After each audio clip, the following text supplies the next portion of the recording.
Despite releasing on PC back in 2016, Planet Coaster is only just making its way to consoles. Planet Coaster Console Edition has suffered some delays along the way, but a release date is finally in sight. It's launching on the 10th of November on Xbox One, PS4 and Xbox Series X and S. Yes, that means it's an Xbox Series XS launch title. It'll also be available on PS5 on day one, 12th of November for most of the world and 19th of November in Europe. And if you're something of a theme park aficionado, this is a game you want to keep on your radar. It's clear a lot of work has gone into Planet Coaster Console Edition. It's not just a port of the PC game.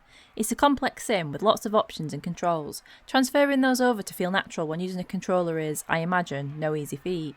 But Frontier has done a stellar job of it. After spending 90 minutes playing around with the game with nothing but an Xbox controller in my hand, I can say it's an absolute joy to control. Once you get the hang of the controls, moving around the park feels natural, and zooming in and out is a doddle. Interacting with attractions and objects is as simple as zooming in on them and pressing a button, and a wealth of stats and options are accessible via your menu button. It's intuitive and easy to get to grips with. It's hard to imagine the game wasn't originally built with console controls in mind. If you get to play Planet Coaster on PC, you're in for a treat with the console edition. This really is a delightful game. I've not been so engrossed with a theme park sim since Bullfrog's Theme Park World in 1999. It has all the charm and user-friendliness that Bullfrog sims were known for. A wealth of advisor-like characters guide you through robust tutorials, teaching you the ropes in an entertaining and engaging way. The game exudes personality in just about every way. I had a big grin on my face as, when testing out a spinning teacup type ride myself, the young children sat across from me were merrily swinging their legs, having the time of their life. Panning around the ride, every person on there had a unique expression, each enjoying the ride in their own way. The same can be said when you're simply wandering around your park. You can zoom right in, close enough to see people's faces and expressions, and there are no potato printed NPCs here. Everyone's an individual, and it really makes Planet Coaster Console Edition feel alive. The best thing though is being able to hear your parkgoers chatter as you zoom into the pathways that lead through your park. It may be a nonsense language, but you can really get a sense of how much they're enjoying your park. And imagine my surprise when I heard a passerby humming the Ghostbusters theme to themselves. So, there's plenty of joy to be had from simply wandering around your park, taking in everything you've created. But of course, the real fun comes in actually creating it in the first place.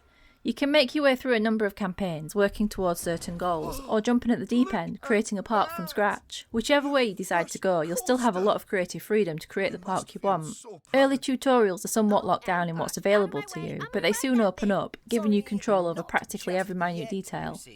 Rides and attractions are drip-fed to you, with more becoming available as you spend money in research and development.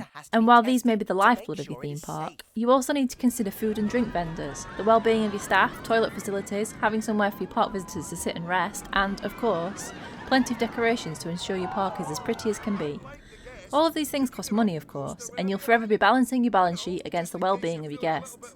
The better your park is, the happier your guests will be, and the happier your guests are, the more money they're going to spend. As the old adage goes, you have to spend money to make money. But let's get back to talking about Planet Coaster Console Edition specifically. The game looks beautiful, and it seems to perform excellently too. Moving around your park is buttery smooth, as is zooming in and out. Perhaps the most laborious thing is having to move through menus. Having to navigate up and down is more time consuming than simply using a mouse to click what you want, but that's a small price to pay for the ease of playing on a console. And, for the most part, menus are laid out intuitively. Nothing is ever more than a few button presses away.